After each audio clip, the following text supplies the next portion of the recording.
तकनीकी रूप से उच्च श्रेणी का खजाना प्राप्त करने की संभावना कचरा प्राप्त करने के समान ही थी। राघव ने 2 बार कचरा प्राप्त किया था। उसकी किस्मत स्वर्ग को चुनौती देने वाली थी। जहां तक सीमा की बात है, उसने 2 बार उच्च श्रेणी का खजाना प्राप्त किया था। उसकी किस्मत भी स्वर्ग विरोधी थी। यह वास्तव में एक विपरीत स्थिति थी। जहां तक नेहा की बात है, पिछली बार उसकी किस्मत औसत थी, लेकिन इस बार उसने एक उच्च श्रेणी का खजाना प्राप्त किया था जो एक अत्यंत दुर्लभ आत्मा वस्तु थी। इतना अंतर कैसे हो सकता है? तेजी से ऊपर की ओर बढ़ती उस आकृति को देखकर सभी के चेहरे पर हैरानी के भाव थे। क्या यह बस लोगों के बीच का अंतर था? वह आत्मा फिक्सिंग मोती एक जादुई वस्तु थी जिसका उपयोग साधना में सहायता के लिए किया जाता था। यह एक ऐसा खजाना था जो आत्मा साधकों को पागल कर देता था। यह एक अत्यंत दुर्लभ खजाना था जो किसी व्यक्ति की आत्मिक ऊर्जा को बढ़ा सकता था। लेकिन यह एक बार इस्तेमाल होने वाली वस्तु थी।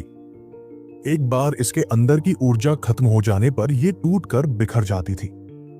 हालांकि इसके अंदर की आत्मा ऊर्जा किसी भी अविश्वसनीय रूप से कमजोर आत्मा वाले व्यक्ति को विशेषज्ञ में बदलने के लिए पर्याप्त थी। बहन, तुम्हें यह ले लेना चाहिए, सीमा ने कहा। नेहा ने अपना सिर हिलाया। मेरी आध्यात्मिक शक्ति तुम्हारी जितनी मजबूत नहीं हो सकती, लेकिन यह अभी भी बहुत मजबूत है। इसे मनोज के लिए छोड़ना बेहतर होगा। उसकी आध्यात्मिक शक्ति बहुत कमजोर है और सिर्फ एक रक्षात्मक आत्मा वस्तु सुरक्षा की गारंटी नहीं है। सीमा ने सिर हिलाया। हालांकि नेहा की आध्यात्मिक शक्ति उसकी जितनी महान नहीं थी, फिर भी यह औसत से कहीं ज्यादा थी। यह आत्मा फिक्सिंग मोती उसकी आत्मा ऊर्जा को अधिकतम 10% तक ही बढ़ा सकता था। लेकिन अगर यह मनोज को दिया जाता तो उसकी आत्मा इन कुलीन शिष्यों के बीच औसत से ऊपर हो जाती। हालांकि वह अपनी आत्मा से दूसरों से लड़ने में सक्षम नहीं होता, क्योंकि उसके पास उस संबंध में कोई अनुभव या प्रतिभा नहीं थी।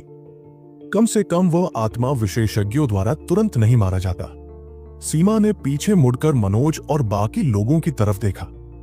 वे पहले से ही पसीने से लथपथ थे। मनोज, कड़ी मेहनत करो, मैं ये इनाम तुम्हारे पास छोड़ दूंगा। सीमा ने आत्मा स्थिर करने वाला मोती सीधे उसके पास फेंक दिया। मनोज ने कृतज्ञतापूर्वक उसे पकड़ लिया। उसने उनकी सारी पिछली बातें सुन ली थी। भाभी, चिंता मत करो, मैं निश्चित रूप से आपकी उम्मीदों पर खरा उतरूंगा। हंसते हुए सीमा और नेहा तुरंत लाल हो गए। यह आदमी ऐसे भद्दे शब्द कैसे कह सकता है? वे जल्दी से अपने रास्ते पर आगे बढ़ गए। अर्जुन, रुको, तुम जल्द ही इनाम पा सकोगे। अर्जुन दृढ़ रहने की पूरी कोशिश कर रहा था, लेकिन वह अपनी सीमा तक पहुंच चुका था। उसकी ऊर्जा का विस्फोट पूरी तरह से खत्म हो चुका था। उसे खींचने के लिए 4 ड्रैगन ब्लड योद्धाओं की जरूरत पड़ी। मनोज और अन्य लोग भी 686वीं सीढ़ी पर पहुंच गए और उन्हें अपने पुरस्कार मिले। उनमें से कुछ पुरस्कार उच्च श्रेणी के थे, कुछ निम्न श्रेणी के थे। वे सीमा और नेहा की तुलना नहीं कर सकते थे, लेकिन फिर भी वे बेहद उत्साहित थे। अपने पुरस्कार प्राप्त करने के बाद उन्हें और भी अधिक ऊपर चढ़ने की प्रेरणा महसूस हुई। इस बार के पुरस्कार पिछली बार की तुलना में एक पूरे स्तर अधिक थे। इस स्तर पर एक उच्च ग्रेड पुरस्कार निचले स्तर पर एक उच्च ग्रेड पुरस्कार से बेहतर था। फिर अगला पुरस्कार उनकी कल्पना से परे होना था। राघव के 5 लोगों के समूह के अलावा पाताल लोक की स्वर्ग की सीढ़ियों पर अब कोई व्यवस्था नहीं थी। शिष्य चारों ओर बिखरे हुए थे। 20 से ज्यादा सेलेस्टियल्स का नेतृत्व मनोज ने किया, फिर लक्ष्मण ने और फिर विनायक और शुभम ने। जब दृढ़ता की बात आई तो वे बहुत ऊंचे स्तर पर थे, क्योंकि उन्होंने 9 बार अपनी हड्डियों के टूटने का दर्द झेला था। वे अन्य सेलेस्टियल्स से 50 से ज्यादा सीढ़ियां आगे थे। सेलेस्टियल्स के पीछे ड्रैगन ब्लड योद्धा और अर्जुन थे। उन्होंने भी अपने पुरस्कार इकट्ठा करना शुरू कर दिया। अर्जुन, जागो, अपना खजाना निकालो। उनमें से एक ने अर्जुन के चेहरे पर कई बार थप्पड़ मारे और उसके कान में चिल्लाया। अर्जुन के पास अपनी बाह तक पहुंचने की ताकत ही नहीं थी। अफसोस की बात है कि इस बार उसके पास सीमा या नेहा जैसी किस्मत नहीं थी। उसने एक तलवार निकाली, जो कि महज एक निम्न श्रेणी की जादुई वस्तु थी। ये उसके लिए बेकार थी, क्योंकि वह इसे खुद ही बना सकता था और इसकी शक्ति और भी अधिक हो सकती थी। वो जमीन पर गिर पड़ा और चाहे कुछ भी हो, वो उठने को तैयार नहीं था। वो ऐसे ही खर्राटे लेने लगा। काय करते, बस उसे यहीं छोड़ दो, उसे एक तरफ खींचो ताकि कोई उस पर पैर न रख सके। बॉस ने सिर्फ इतना कहा था कि उसे 333वीं सीढ़ी तक जाना है। ये पहले से ही उम्मीद से परे है। दस्ते के नेताओं में से एक ने उसे एक कोने में खींच लिया और फिर आगे बढ़ गया। 360 ड्रैगन ब्लड योद्धा 686वीं सीढ़ी पर पहुंच चुके थे। उनमें से बहुतों ने वे हथियार प्राप्त कर लिए थे जो वे चाहते थे, या यहां तक कि साधना तकनीक और गुप्त ग्रंथ भी। वहां औषधीय गोलियां और सुरक्षात्मक वस्तुएं आदि भी थी। वे अतुलनीय रूप से उत्साहित थे। उन्हें इतना उत्साहित देखकर मठ के प्रमुख लोग आहें भरने से खुद को रोक नहीं सके। ड्रैगन ब्लड योद्धा वास्तव में आसानी से संतुष्ट थे। ये एक अच्छी बात थी, क्योंकि इससे उनका मनोबल बढ़ा और उनकी नकारात्मक भावनाएं दूर हो गई। लेकिन पिछले सेलेस्टियल्स के लिए क्या? उन्होंने जो आइटम निकाले थे वे उनके मुकाबले काफी बेहतर थे, लेकिन उनमें से कई ने अपना सिर हिलाया और आह भरी। उन्हें लगा कि उनकी किस्मत खराब थी। यह जाने बिना भी इससे उन पर दबाव बढ़ गया। ड्रैगन ब्लड योद्धा आगे बढ़ते रहे। उनके पीछे 10,000 से भी कम शिष्य अभी भी आगे बढ़ने के लिए संघर्ष कर रहे थे। बाकी लोग गिर गए थे, आशा को देखने में असमर्थ। वे अपनी नकारात्मक भावनाओं से घिरे हुए थे। ये वास्तव में सहन करना बहुत कठिन था। ये विशेष रूप से सच था क्योंकि इनमें से कई कुलीन शिष्यों को यह भी नहीं पता था कि वे साधना क्यों कर रहे हैं। उनके माता पिता ने उनसे बस इतना कहा था कि उन्हें सही तरीके से खेती करनी है, उन्हें श्रेष्ठ बनना है, अपने पूर्वजों का सम्मान करना है, अपना आचरण सही तरीके से करना है, और इसलिए उन्होंने खेती करना शुरू कर दिया था। लेकिन उनमें से कई को यह भी नहीं पता था कि उन्हें क्यों आगे बढ़ना है और क्यों उन्हें अपने पूर्वजों को सम्मान दिलाना है। उन्हें बस इस रास्ते पर आगे बढ़ने के लिए मजबूर किया गया था। अब ये प्रतिभाशाली लोग कमजोर हो गए थे।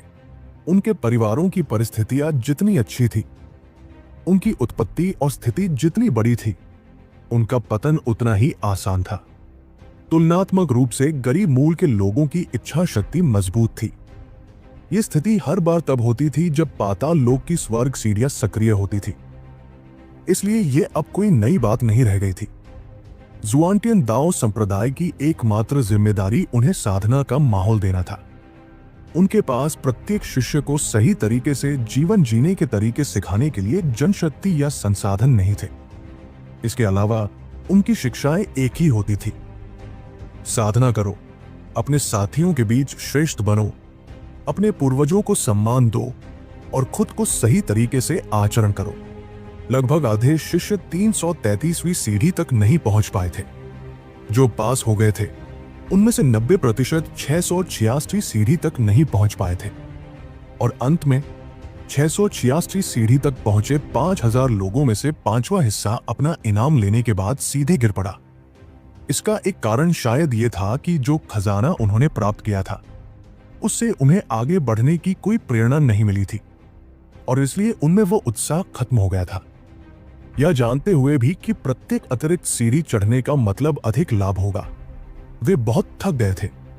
दूसरा और महत्वपूर्ण कारण यह था कि अर्जुन, जो दूसरे दर्जे का दिव्य व्यक्ति था, वहां गिर गया था, जबकि वे केवल साधारण शिष्य थे। उन्होंने पहले ही अपना सर्वश्रेष्ठ प्रयास कर लिया था, इसलिए उन्हें अब और प्रयास करने की कोई आवश्यकता नहीं थी। इसलिए अर्जुन के पतन के बाद एक और 1,000 लोग गिर गए। अच्छे उदाहरणों का अनुसरण करना कठिन था, लेकिन बुरे उदाहरणों का अनुसरण करना आसान था। इतने सारे शिष्यों के पतन से अन्य लोगों में और भी अधिक नकारात्मक भावनाएं उमड़ पड़ी। लोग बाईं और दाईं ओर गिर पड़े। इसके अलावा ड्रैगन ब्लड योद्धा और भी दूर होते जा रहे थे। उन्हें लगा कि वे इतनी दूर आ गए हैं कि वे संभवतः उनसे नहीं मिल पाएंगे। अब उनमें उनसे आगे निकलने का आत्मविश्वास नहीं रहा। इन कारकों के परिणाम स्वरूप एक श्रृंखलाबद्ध प्रतिक्रिया शुरू हुई। अंत में जो शिष्य सबसे आगे चला वो केवल 16 कदम ही चल पाया और हार मान ली। अब केवल ड्रैगन ब्लड लीजन और सेलेस्टियल्स ही चढ़ाई कर रहे थे। 10,000 लोगों की संख्या 400 से भी कम हो गई थी। वे जितने अधिक प्रतिभाशाली हैं, उनमें चरित्र की उतनी ही कमी है, उपसंप्रदाय गुरु ने भाव शून्यता से कहा। सरोजनी के अलावा सभी मठ प्रमुखों के हाव भाव थोड़े अस्वाभाविक हो गए थे। उन्होंने पहले ही दावा कर दिया था कि यह उनके इतिहास में शिष्यों की सबसे मजबूत पीढ़ी थी। वे सभी अपने आप में बहुत आश्वस्त थे और उन्होंने कहा था कि वे निश्चित रूप से परीक्षणों के लिए पिछली पीढ़ियों के रिकॉर्ड को पार कर जाएंगे, जिसमें नर्क की स्वर्गीय सीढ़ियां भी शामिल है, और जरूरी नहीं कि वे गलत ही हों। उन्होंने वास्तव में 2 तरीकों से पिछले रिकॉर्ड को पीछे छोड़ दिया था। सबसे पहले, इसमें भाग लेने वाले लोगों की संख्या पिछले परीक्षणों से दोगुनी थी। ये गर्व करने लायक संख्या थी। जहां तक दूसरे तरीके की बात है, तो उन्होंने रिकॉर्ड को पार कर लिया था। पिछली परीक्षा में 5,000 शिष्य थे जो 686वीं सीढ़ी तक पहुंच गए थे। ये मूलतः इस बार जैसा ही था। हालांकि पिछली बार 2,000 से अधिक शिष्य 700वीं सीढ़ी तक भी पहुंचे थे, लेकिन इस बार केवल 400 ही पहुंचे। ये अनुपातहीन ड्रॉप आउट दर भी एक रिकॉर्ड थी। इससे मठ के मुखिया शर्म से लाल हो गए। उपसंप्रदाय के गुरु उनकी शिक्षाओं से स्पष्ट रूप से असंतुष्ट थे। उन्होंने जो कुछ भी उठाया था वो ग्रीन हाउस फूलों का एक गुच्छा था, लेकिन कम से कम 700वीं सीढ़ी तक पहुंचने वाले शिष्य सभी बहुत शक्तिशाली हैं। ये कुछ संतुष्टिदायक है। एक मत प्रमुख ने अजीब माहौल को ठीक करने की उम्मीद में कहा, हाँ, वे वास्तव में शक्तिशाली हैं, लेकिन क्या उनकी ताकत का इस बात से कोई लेना देना है कि आपने उन्हें कैसे पाला है? उपसंप्रदाय गुरु ने पूछा। वो मठ प्रमुख वास्तव में मूर्ख था। यदि उपसंप्रदाय गुरु के पास आलोचनाएं थी, तो उन्हें बस सुन लेना चाहिए था और उसे छोड़ देना चाहिए था। इसके बजाय उसने खुद को और भी अधिक अपमानित किया। ड्रैगन ब्लड योद्धा 36वें सुपर मॉन्स्ट्री के शिष्य थे। उनका उससे कोई लेना देना नहीं था, लेकिन उसने ऐसा अभिनय करने की कोशिश की थी जैसे उसने योगदान दिया हो। सरोजनी ये देखकर आहें भरने से खुद को नहीं रोक पाई कि कैसे वे बच्चे दर्द के बावजूद भी दृढ़ थे।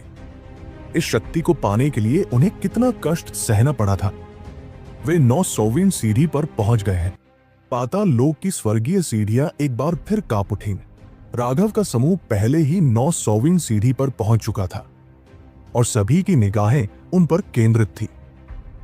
मठ के एक प्रमुख ने चौंक कर चीख कर कहा, पिछली पीढ़ियों में किसी भी शिष्य को 900वीं सीढ़ी तक पहुंचने में पूरा दिन लग जाता था, लेकिन अब आधे दिन से भी कम समय बीता था।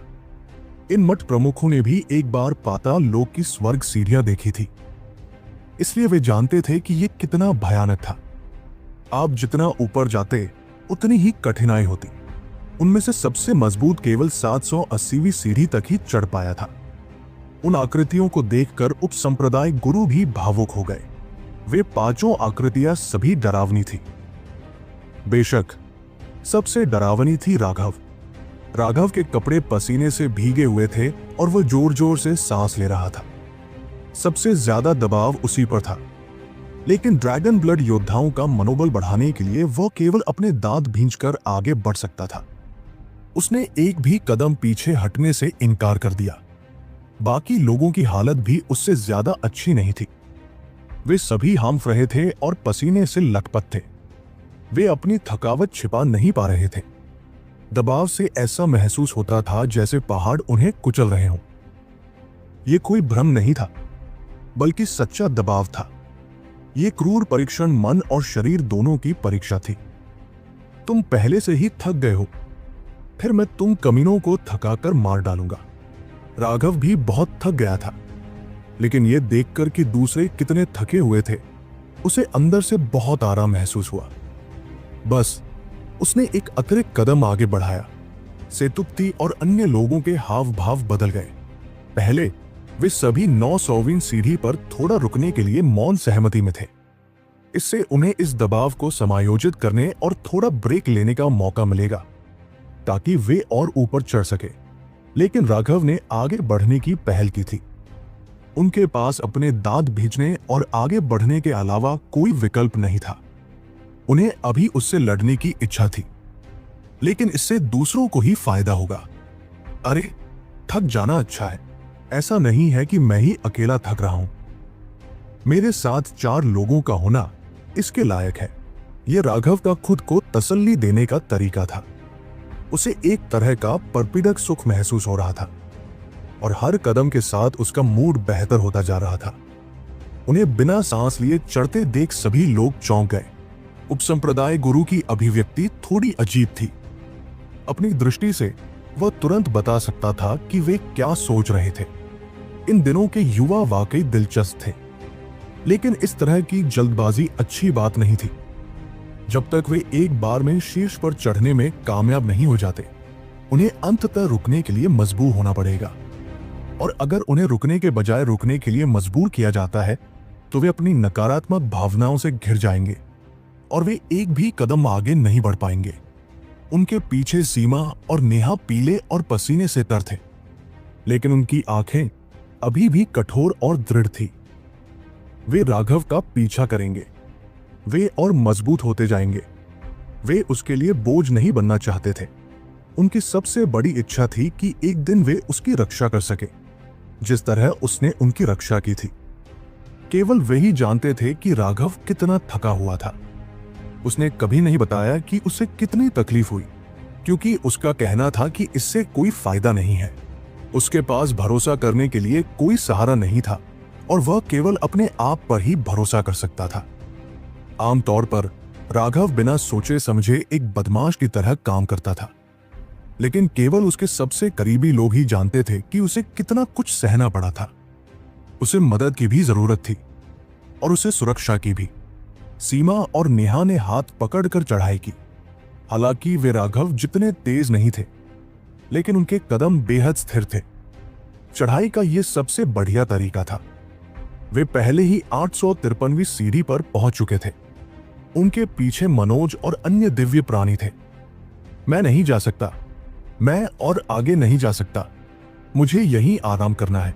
जब वे 830वीं सीढ़ी पर पहुंचे, तो 17वें महामठ से एक दिव्य प्राणी अंततः रुक नहीं सका और बैठ गया। उठो, तुम खुद को सबसे पहले कैसे गिरने दे सकते हो? एक दिव्य चिल्लाया। इन दिव्य प्राणियों को वास्तव में बहुत पहले से ही लग रहा था कि वे अपनी सीमा तक पहुंच चुके हैं, लेकिन उनकी गरिमा उन्हें हार मानने वाले पहले दिव्य प्राणी बनने की अनुमति नहीं देती थी। इसलिए उन्होंने खुद को आगे बढ़ने के लिए मजबूर किया। लेकिन अब एक व्यक्ति की मृत्यु हो गई। यह अन्य लोगों के लिए एक घातक झटका था। एक व्यक्ति के पतन ने उनकी मानसिक स्थिति को बहुत प्रभावित किया। यह बात विशेष रूप से सच थी क्योंकि वे सभी पूरी तरह थक चुके थे। उस व्यक्ति को अब शांति से सोते हुए देखकर वे प्रलोभन का विरोध नहीं कर सके। भाड़ में जाओ, मैं भी थक गया हूं। दिव्य, जिसने अभी अभी उसे उठने के लिए चिल्लाया था, बैठ गया। वो तुरंत पूरी तरह से शांत हो गया और गहरी नींद में सो गया। आप लोग आगे बोल सकते हैं। मुझे लगता है कि मैं भी अपनी सीमा तक पहुंच गया हूं। एक और सेलेस्टियल लेट गया। उसके चेहरे पर एक सुकून भरी और शांतिपूर्ण मुस्कान दिखाई दी। वो मुस्कान अविश्वसनीय रूप से खुश लग रही थी। दूर खड़े मठ के मुखिया आहें भरने से खुद को रोक नहीं पाए। अब मुसीबत आएगी। शायद वे सब यहीं गिर पड़ेंगे। उन्हें पाताल लोक के स्वर्ग की सीढ़ियों की गहरी समझ थी। थकावट की भावना व्यावहारिक रूप से एक जहर थी जो किसी व्यक्ति की इच्छा शक्ति को तुरंत संक्रमित कर सकती थी। शारीरिक रूप से वे अपनी सीमा तक पहुंचने से बहुत दूर हैं, बस उनकी इच्छा शक्ति उतनी मजबूत नहीं है। कितना अफसोस की बात है। हालांकि केवल 830वीं सीढ़ी पर गिरना, यह रिकॉर्ड वास्तव में बुरा नहीं है। पिछली पीढ़ियों में सेलेस्टियल्स के लिए औसत 800वीं सीढ़ी थी। 810वीं सीढ़ी तक पहुंचना एक सीमा थी। वे 830वीं सीढ़ी तक इसलिए टिके रहे क्योंकि उन्हें मनोज और अन्य लोगों से लाभ मिला था। उनके अभिमान ने उन्हें अपने जूनियर्स से हारने की अनुमति नहीं दी थी, जो अभी अभी दिव्य के रूप में जागे थे। यही एकमात्र कारण था कि वे इतने लंबे समय तक टिके रहे। लेकिन एक व्यक्ति की अपनी सीमाएं होती हैं और वो पहले ही उनसे आगे निकल चुका होता है, जो एक अच्छी बात है। मनोज और अन्य लोगों ने उनकी अनदेखी की। वे आगे बढ़ते रहे। उनका एकमात्र विचार राघव का पीछा करना था, चाहे वो मनोज हो या ड्रैगन ब्लड योद्धा। उन्होंने नेदरवर्ल्ड हेवन सीढ़ी को एक परीक्षण के रूप में नहीं माना। उन्होंने इसे एक लड़ाई के रूप में माना जिसे उन्हें जीतना था, क्योंकि ये परीक्षण तय करेगा कि वे राघव के नक्शे दम पर चल सकते हैं या नहीं। वे एक दिन मार्शल पद के शिखर पर खड़े हो सकते हैं या नहीं। अगर वे राघव के साथ लड़ना चाहते थे तो वे खुद को बहुत पीछे नहीं जाने दे सकते थे, अन्यथा एक दिन ऐसा आएगा जब वे कभी भी उसकी पीठ नहीं देख पाएंगे। ये कहा जा सकता है कि राघव ही उनका विश्वास था। ये राघव ही था जिसने उन्हें उन ऊंचाइयों पर पहुंचाया जिसकी उन्होंने कभी कल्पना भी नहीं की थी, जिससे उन्हें एक बड़ी दुनिया देखने का मौका मिला। राघव ने उन्हें सब कुछ दिया था, लेकिन उन्हें उसके साथ बने रहने के लिए कड़ी मेहनत करनी पड़ी, क्योंकि अगर वे एक दिन उसका पीछा करने में असमर्थ रहे तो ये उनके लिए मौत से भी बदतर होगा। उन्होंने ऐसा कुछ होने से मना कर दिया। उन लोगों के पतन का मनोज और अन्य लोगों पर कोई असर नहीं पड़ा, क्योंकि उनका एकमात्र लक्ष्य राघव था। केवल राघव ही उन्हें प्रभावित कर सकता था। यद्यपि उनका हर कदम कठिन था और उनके शरीर कांप रहे थे, फिर भी वे दृढ़ संकल्प से भरे हुए थे।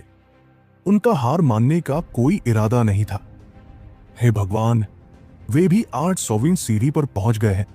ये कैसे संभव है? जब पहला ड्रैगन ब्लड योद्धा 800वीं सीढ़ी पर पहुंचा तो हर कोई हिल गया। पूरे इतिहास में केवल सेलेस्टियल ही उस ऊंचाई तक पहुंचे थे।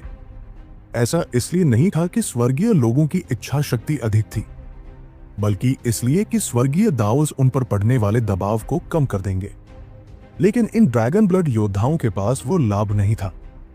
सबसे चौंकाने वाली बात यह थी कि उस ऊंचाई पर पहुंचने के बाद भी ड्रैगन ब्लड योद्धाओं में से प्रत्येक के भाव अभी भी दृढ़ थे। उनके शरीर असंतुलित होने के बावजूद उन्होंने कोई आवाज नहीं की।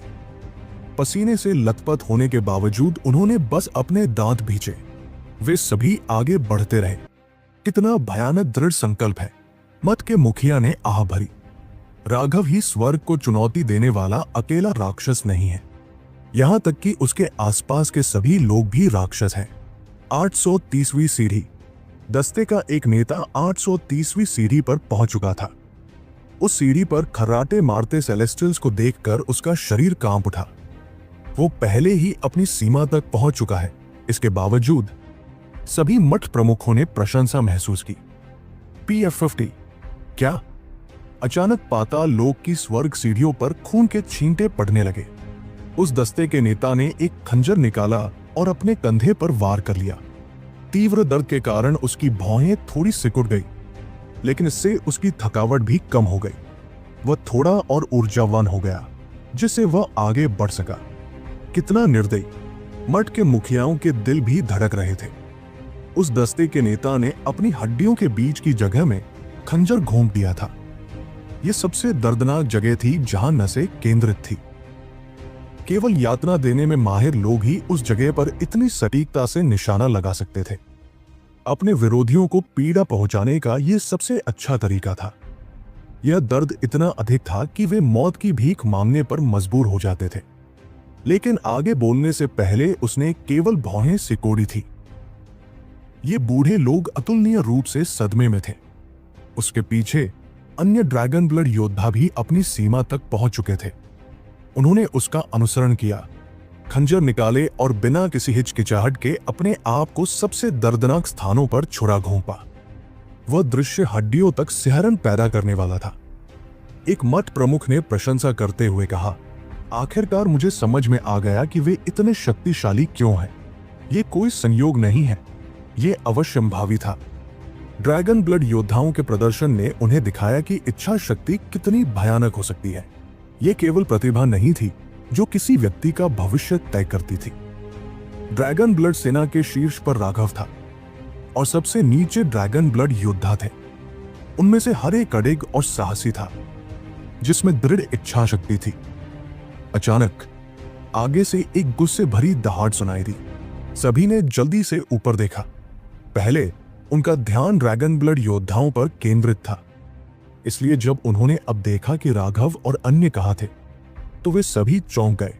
अंतिम 3 सीढ़ियां, वे वर्तमान में 996वीं सीढ़ी पर पहुंच चुके थे। वे पांचों कांप रहे थे और वह उग्र दहाड़ अंशुल से आई थी। वे स्पष्ट रूप से अपनी सीमा तक पहुंच चुके थे। मठ के मुखिया अब और बैठे नहीं रह सकते थे। वे खड़े होकर ध्यान से देख रहे थे। ये अंतिम 3 चरण सबसे महत्वपूर्ण थे। इस बिंदु पर वे पांचों अब आगे नहीं बढ़ सकते थे। वे सभी रुक गए क्योंकि उनके पास पहले खुद को समायोजित करने के अलावा कोई विकल्प नहीं था। यहां उनके शरीर, मन, आत्मा, हृदय और इच्छाएं सभी एक कठोर परीक्षा से गुजर रहे थे। यह सबसे निर्मम क्षण था। यहां अपनी भयंकर चढ़ाई के बाद वे एक सीमा पर पहुंच गए थे। उन्हें सांस लेने की जरूरत थी, लेकिन साथ ही उन्हें यहां शक्तिशाली दबाव को भी सहना था और अपनी नकारात्मक भावनाओं के अतिक्रमण का विरोध करना था। राघव ने 3 गहरी सांसें ली और सीधे 997वीं सीढ़ी की ओर बढ़ गया। सेतुपति और अन्य लोगों के चेहरे पर बदसूरत भाव उभर आए। ये कमीना, वे क्रोधित हो गए। ऐसा लग रहा था जैसे राघव जानबूझकर उनका विरोध कर रहा था। उसने उन्हें एक पल का भी आराम देने से इनकार कर दिया। यदि उन्होंने राघव को उनसे पहले शीर्ष पर चढ़ने दिया तो क्या इसका मतलब यह नहीं होगा कि वह उन सभी में सबसे मजबूत था? हालांकि वे क्रोधित थे, फिर भी वे भी उनके पीछे चले गए। हालांकि 997वीं सीढ़ी पर उन पर जो शक्तिशाली दबाव पड़ा, उसके कारण उनके हाव भाव बदल गए। स्वर्गीय दाऊस की पुकार। सेतुपति, अंशुल, श्याम और देवी ने एक ही समय में अपने स्वर्गीय दाव अभिव्यक्तियों को सक्रिय किया। उनके लिए दबाव तुरंत हल्का हो गया। जहां तक राघव का सवाल है, उसने मुंह भर खून उगल दिया। उसका चेहरा बेहद बदसूरत और गुस्से से भरा हुआ था। मैं ये मानने को तैयार नहीं कि मैं उठ नहीं सकता। राघव निर्दयी था और उसने जबरदस्ती ऊपर चढ़ने का प्रयास किया। इसी तरह उसने जबरदस्ती 997वीं सीढ़ी पर अपना रास्ता बना लिया। लेकिन जब तक वो वहां पहुंचा, सेतुपति और अन्य लोग पहले ही 998वीं सीढ़ी की ओर बढ़ना शुरू कर चुके थे। वे ऊर्जा के प्रवाह के लिए स्वर्गीय दाऊस की पुकार पर भरोसा कर रहे थे। इस तरह सीधे अंत तक पहुंचने की उम्मीद कर रहे थे। लेकिन जब वे 998वीं सीढ़ी पर पहुंचे तो उन्हें एक भयानक शक्ति द्वारा पीछे धकेल दिया गया। सेतुपति और अन्य लोग पूरी तरह से चौंक गए। उन्हें उम्मीद नहीं थी कि 998वीं सीढ़ी की कठिनाई 997वीं सीढ़ी से कई गुना अधिक होगी। वे ऊपर उठने में कामयाब नहीं हुए। इसके बजाय पलटाव बल के कारण उन्हें लगभग खून की खांसी आ गई। पानी की लहरें आकाश को चीरती हैं। सेतुपति अचानक पानी के रूनों से घिर गया। उन्होंने उसके सामने एक चैनल बनाया जिसके माध्यम से वह सीधे आगे बढ़ा। धमाका! पूरा पाताल लोक स्वर्ग की सीढ़ियां हिल गई। सेतुपति 998वीं सीढ़ी पर सबसे पहले कदम रखने वाला था। हालांकि लोगों ने देखा कि उसके चारों ओर स्वर्गीय दावरन लगातार घूम रहे थे और आकार बदल रहे थे, जैसे कि वे वर्तमान में किसी अदृश्य शक्ति द्वारा संकुचित हो रहे थे। अच्छा, सेतुपति ने अच्छा प्रदर्शन किया है। वो 998वीं सीढ़ी पर पहुंचने वाले पहले व्यक्ति हैं और उन्होंने बढ़त बना ली है, इंद्र ने हंसते हुए कहा। अचानक तलवार की रोशनी आगे की ओर चुभने लगी। श्याम ने जैसे ही कार्रवाई की, एक कान चीर देने वाली आवाज गूंजी। उसकी आभा पूरी तरह से म्यान से बाहर निकली तलवार की तरह फूट पड़ी। उसने 998वीं सीढ़ी पर भी कदम रखा। उसी समय देवी और अंशुल ने भी कार्रवाई की। अंशुल मिट्टी पीले प्रकाश की एक परत में ढका हुआ था। यह कवच के एक सेट की तरह था और एक ही मुक्का से ऐसा लग रहा था जैसे अंतरिक्ष में विस्फोट हो गया हो। उसने उठने के लिए उस पर भरोसा किया। जहां तक देवी की बात है, उसके माथे पर खून का निशान दिखाई दिया, जिससे एक रून बन गया। हालांकि केवल अधिक विद्वान लोग ही जानते थे कि यह कोई रून नहीं था, बल्कि एक अमर चरित्र था, झोंग। यह देवी का पैतृक निशान था। वह कई प्रकार के पैतृक चिन्ह थे और किसी भी जियांटिन विशेषज्ञ के वंशजों को कुछ रक्तवंशीय शक्ति विरासत में मिलती थी। हालांकि देवी के पूर्वज एक भयानक राजा थे उसके पैतृक निशान की शक्ति मनोज की तुलना में पूरी तरह से अलग स्तर पर थी। जैसे ही पुश्तैनी निशान दिखाई दिया, शून्य कांप उठा। ऐसा लगा जैसे उसके माथे से कोई रहस्यमयी ऊर्जा निकल रही थी, जिसने स्थानिक उतार चढ़ाव को दबा दिया। वो 998वीं सीढ़ी पर भी पहुंच गए। अब केवल एक ही बचा था राघव। वो 997वीं सीढ़ी पर सांस लेने के लिए हाँफ रहा था। इस दृश्य के कारण लोगों के हाव भाव थोड़े अजीब हो गए। हम्फ, एक गवार वास्तव में एक गवार ही होता है। अब आपको अंतर समझ जाना चाहिए, सेतुपति ने ऊपर से व्यंग्य किया। बाकी लोगों ने राघव की तरफ देखा। उन्होंने कुछ नहीं कहा, लेकिन उनकी आंखों में घृणा साफ दिख रही थी।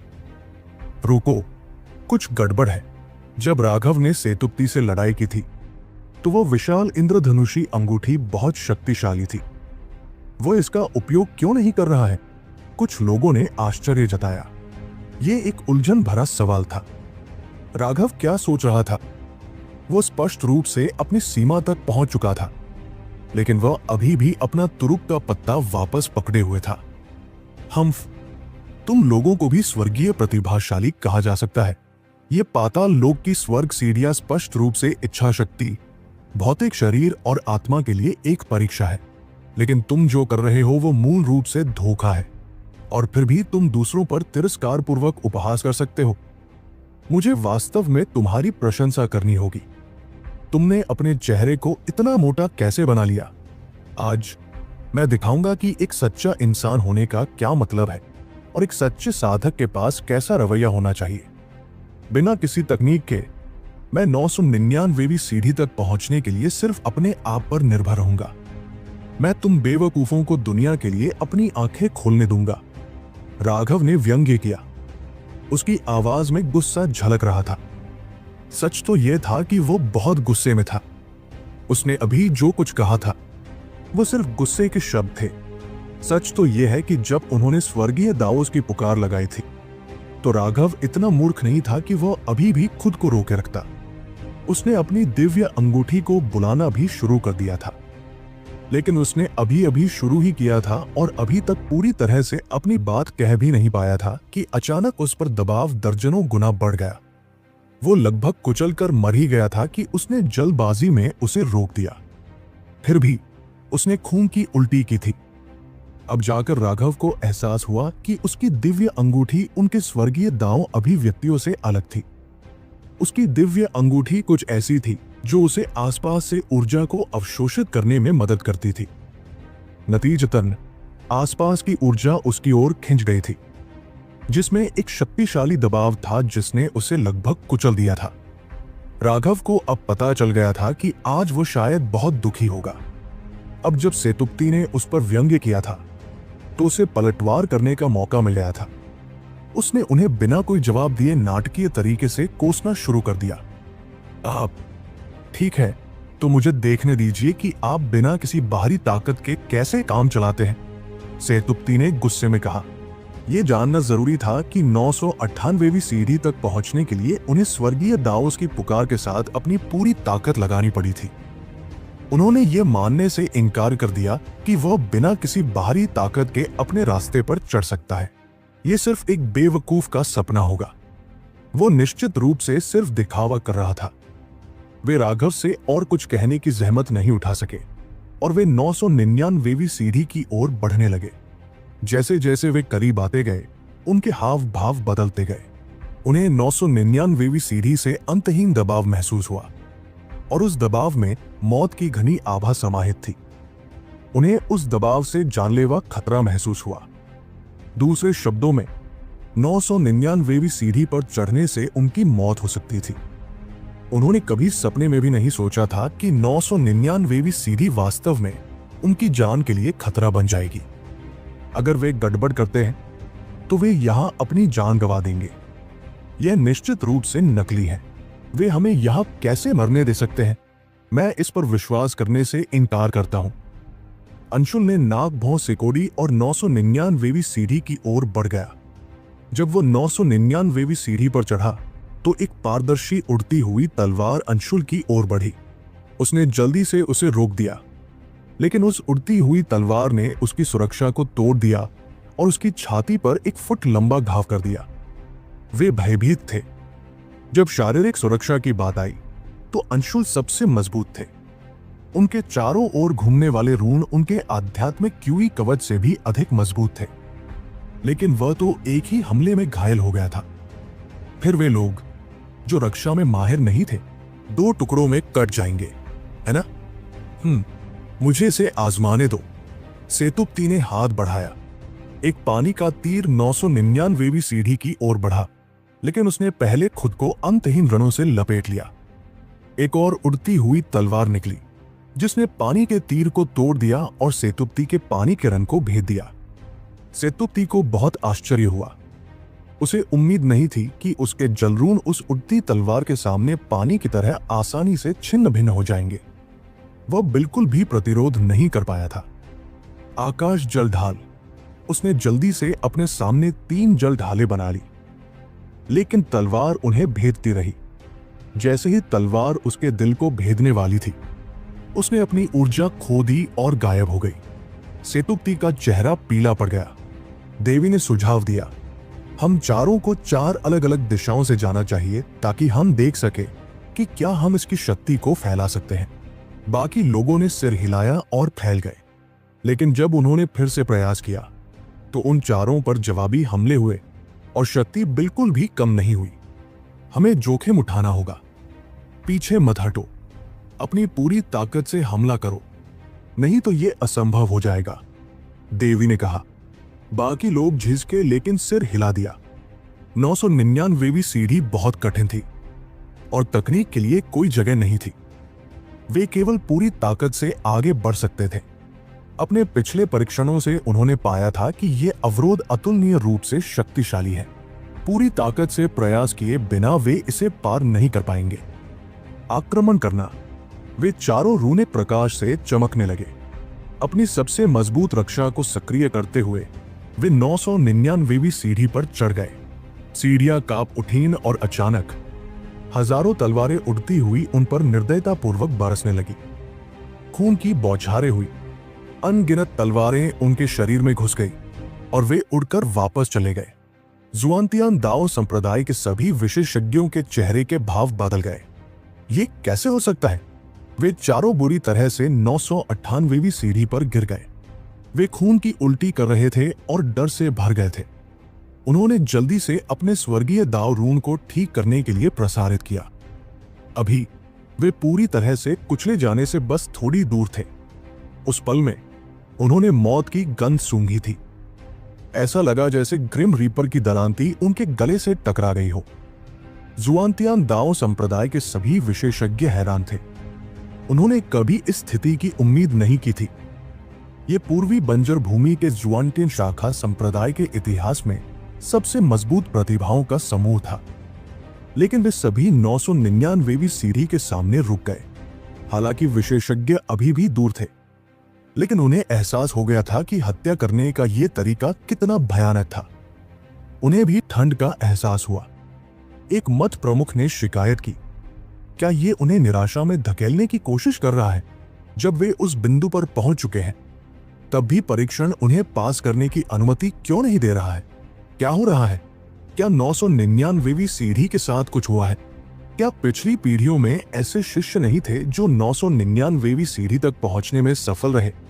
मुझे तब की कोई बात याद क्यों नहीं आ रही? एक बुजुर्ग विशेषज्ञ ने पूछा। ऐसा इसलिए है क्योंकि अंतिम सीढ़ी से जुड़ी सभी यादें मिट चुकी हैं। आप सभी एक जैसे हैं।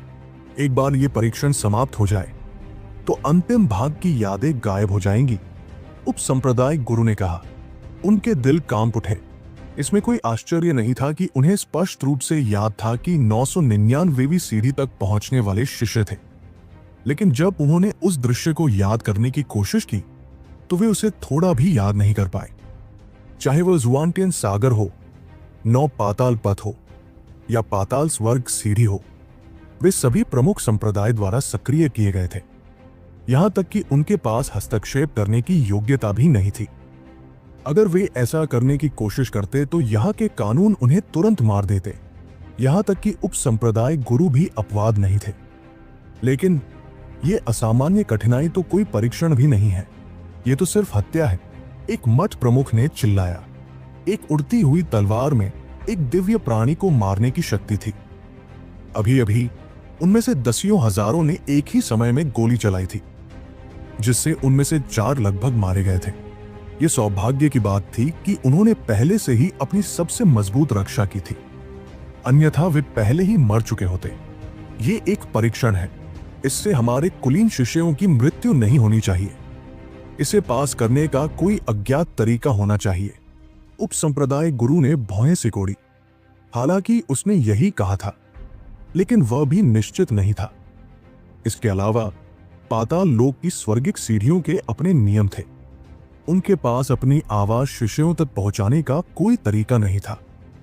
धमाका! पाताल लोक की स्वर्गीय सीढ़ी ने सभी को हिलाकर रख दिया। सभी लोग ये सोचकर उछल पड़े कि 4 स्वर्गीय प्रतिभाओं ने फिर से 999वीं सीढ़ी पर हमला करने का प्रयास किया है। हालांकि उन्हें पता चला कि उनमें से 4 लोग हिले नहीं थे, वे अभी भी ठीक हो रहे थे। ये गड़गड़ाहट 998वीं सीढ़ी पर कदम रखने वाले एक निश्चित व्यक्ति की थी। ये राघव है। हे भगवान, वो वास्तव में किसी भी तकनीक का उपयोग नहीं कर रहा है। वो पागल है। राघव के शरीर से कोई उतार चढ़ाव नहीं आ रहा था। वो स्पष्ट रूप से अपने भौतिक शरीर की शक्ति का उपयोग कर रहा था। यह जानना जरूरी था कि चारों दिव्य प्रतिभाओं को 998वीं सीढ़ी तक पहुंचने के लिए अपनी पूरी ताकत लगानी पड़ी थी। क्या वह मूर्ख है? क्या ये इसके लायक है? वह दबाव से सीधे कुचलकर मर जाएगा। उसका कारण क्या है? क्या उसे सचमुच अपने चेहरे की इतनी परवाह करने की जरूरत है? उनमें से कोई भी नहीं जानता था कि यह उसके चेहरे की इतनी परवाह करने का मामला नहीं था, बल्कि उसके पास वास्तव में कोई और विकल्प नहीं था। दिव्य अंगूठी केवल उसे नीचे लाएगी। जहां तक 3 स्टार बैटल आर्मर की बात है, यह दिव्य वलय से जुड़ा हुआ था। सिद्धांत वही था, और एक बार जब वह इसे सक्रिय कर देता तो हालांकि उसकी शक्ति कई गुना बढ़ जाती, लेकिन दबाव भी अवशोषित हो जाता। यह इसके लायक नहीं था। उसके पिछले शब्द सिर्फ खुद को एक बहाना देने के लिए थे, ताकि दूसरे लोग सोचें कि वह दिखावा कर रहा है। यह कड़वी सच्चाई को छुपाने के लिए था। वो पहले से ही अपना सर्वश्रेष्ठ प्रदर्शन कर रहा था। उसका एक पैर 998वीं सीढ़ी के किनारे पर था, लेकिन आसपास का दबाव उस पर टूट पड़ा। वो एक छोटी नाव की तरह था जो उग्र लहरों पर तैरते रहने की कोशिश कर रही थी। वो किसी भी क्षण पलट सकती थी। सीमा और नेहा पहले ही 900वीं सीढ़ी पर रुक चुके थे। वे अपनी सीमा तक पहुंच चुके थे। हालांकि उनकी इच्छा शक्ति काफी मजबूत थी, लेकिन उनका भौतिक शरीर आगे बढ़ने में असमर्थ था। वे राघव को ध्यान से देख रहे थे। मनोज और अन्य लोग उनके ठीक पीछे थे। वे भी 900वीं सीढ़ी पर पहुंच चुके थे। बॉस वास्तव में बॉस है। वो बहुत शक्तिशाली है। मनोज आहे भरने से खुद को रोक नहीं सका। यहां तक कि रैंक 2 सेलेस्टियल के खिलाफ भी उसने किसी बाहरी ताकत पर भरोसा नहीं किया और फिर भी उसी स्तर पर पहुंच गया। ड्रैगन ब्लड योद्धा 880वीं सीढ़ी पर पहुंच चुके थे। चाहे इच्छा शक्ति के मामले में हो या शारीरिक रूप से, वे एक पूर्ण सीमा तक पहुंच चुके थे। उनके लिए आगे बढ़ने का कोई रास्ता नहीं था। भाइयों, क्या आप देख रहे हैं? ये हमारा बॉस है। वह अपनी शक्ति का उपयोग करके हमें बता रहा है कि एक व्यक्ति की क्षमता असीम है। जब तक आप पर्याप्त रूप से दृढ़ हैं, आप खुद को पार कर सकते हैं। सच में आपकी ताकत आपकी कल्पना से परे है। तो भाइयों, आप अभी भी किस बात का इंतजार कर रहे हैं? फिलहाल ये हमारी सीमा है, लेकिन क्या आप इसे देख रहे हैं? बॉस अभी अपनी सीमाओं से लड़ रहे हैं, लेकिन क्या हम अपनी सीमाओं को पार करने में भी सक्षम नहीं हैं? अगर हम खुद को पार नहीं कर सकते, तो हम बॉस का अनुसरण कैसे कर सकते हैं? हमारी शपथ याद है, हम अपने ड्रैगन ब्लड लीजन का नाम पूरी दुनिया में गूंजाएंगे। क्या तुम्हें अभी भी याद है? दस्ते के एक नेता ने दहाड़ते हुए कहा। राघव को बिना किसी हार के पूरी ताकत से लड़ते देख उसका अपना जुनून भड़क उठा। राघव पूरी ताकत से लड़ रहा था, लेकिन फिर भी उसने सुना कि वे क्या कह रहे थे। उसका चेहरा कितना मोटा था, इसके बावजूद उसके गाल जल रहे थे। तुम्हारे बॉस के पास इसके अलावा कोई रास्ता नहीं है, इसलिए उसे ऐसा करना पड़ रहा है। क्या तुम्हें सच में लगता है कि मैं इतना बेवकूफ हूं? लेकिन उस भाषण को सुनकर राघव पर दबाव और भी बढ़ गया। भले ही उसे मरना पड़े, उसे वहां हमला करना ही था, वरना वो अपने भाइयों का सामना करने की हिम्मत कैसे कर पाता? भाड़ में जाए। राघव ने अपने दांत भींचे और वह अचानक आगे बढ़ गया। उसके कंधे उखड़ गए और भारी दबाव के कारण वो लगभग उड़ गया। उसने संतुलन बनाए रखते हुए जल्दी से एक पैर नीचे की सीढ़ी पर खींच लिया। यह देखकर कि वह सफल नहीं हुआ, सेतुपति और अन्य लोगों ने उपहास किया। जाहिर है उन्होंने सोचा कि वह सिर्फ दिखावा कर रहा था, लेकिन उसके बड़े शब्दों ने उसे अब एक बेवकूफ की तरह बना दिया था। राघव को दुखी देखकर उन्हें अंदर से बहुत आराम महसूस हुआ। वो उनसे भी ज्यादा दुखी लग रहा था। सीमा और अन्य लोगों के दिल दहल गए। हालांकि वे उस ऊंचाई तक नहीं पहुंच पाए थे, लेकिन यह स्पष्ट था कि दबाव अकल्पनीय था। सिर्फ इस तथ्य से कि 4 स्वर्गीय प्रतिभाओं को उस स्तर तक पहुंचने के लिए स्वर्गीय दाऊस की पुकार को बुलाना पड़ा था। अरे, ये क्या बेतुका दबाव है? क्या ये मेरा आत्मविश्वास तोड़ने की कोशिश कर रहा है? राघव ने मन ही मन कहा। अभी अभी उसे सचमुच हार मानने की इच्छा हुई थी। यह इस बात का संकेत था कि उसकी नकारात्मक भावनाएं नियंत्रण से बाहर हो रही थी। मूर्ख, तुम मुझे क्या समझते हो? मेरे पास अभी भी अनगिनत समस्याएं हैं जिनसे निपटना है, और ये छोटी सी बात कुछ भी नहीं है। अगर ये छोटी सी बाधा मुझे रोक सकती है, तो मैं मार्शल पद के शिखर तक कैसे पहुंचूंगा? मैं अपनी उत्पत्ति के बारे में कैसे पता लगाऊंगा? मैं अपने माता पिता को कैसे ढूंढूंगा? मैं उन लोगों से कैसे बदला लूंगा जिन्होंने मेरी आत्मा की हड्डी, रक्त और जड़ चुराई है? जितना ज्यादा वह इसके बारे में सोचता, उतना ज्यादा राघव क्रोधित होता जाता। ये बात तब और भी सच हो गई जब उसे याद आया कि उसने फ्यूचर लेक में क्या देखा था। उसने उन हाथों को उसका स्पिरिट ब्लड, स्पिरिट रूट और स्पिरिट बोन लेते हुए देखा था। उसने सारी नकारात्मक भावनाएं निकाल दी। अब केवल एक ही चीज बची थी, वो थी हत्या की तीव्र इच्छा, तोड़ना। राघव की उग्र दहाड़ गड़क दहाड़ की तरह थी। उसके सामने का स्थान कांप उठा और वह अंततः 998वीं सीढ़ी पर पहुंच गया। उसने कर दिखाया।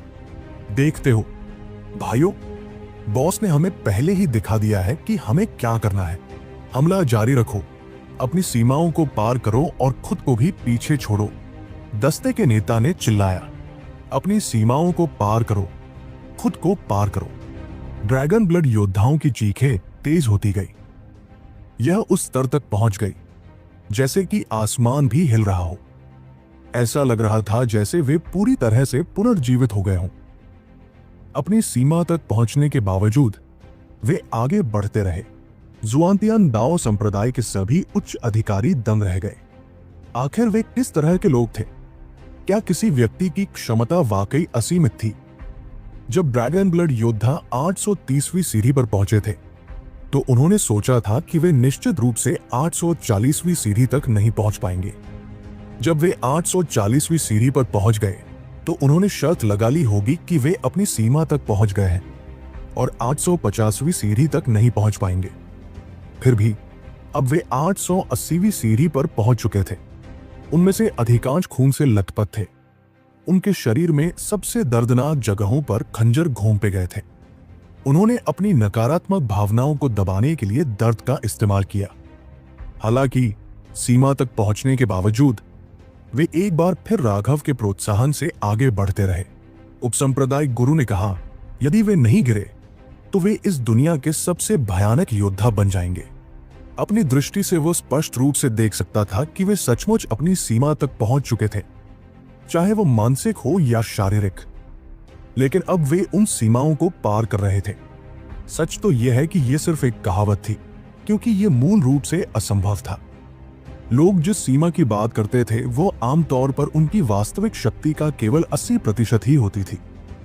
अपनी सीमाओं को पार करना उस बचे हुए 20% को खोदना था। लेकिन ड्रैगन ब्लड योद्धाओं ने पहले ही उस सारी क्षमता को खोद लिया था। उन्हें आगे बढ़ने की अनुमति देने वाली एकमात्र चीज थी इच्छा शक्ति। यदि वे बाहरी दुनिया में होते तो वे बहुत पहले ही ढह गए होते।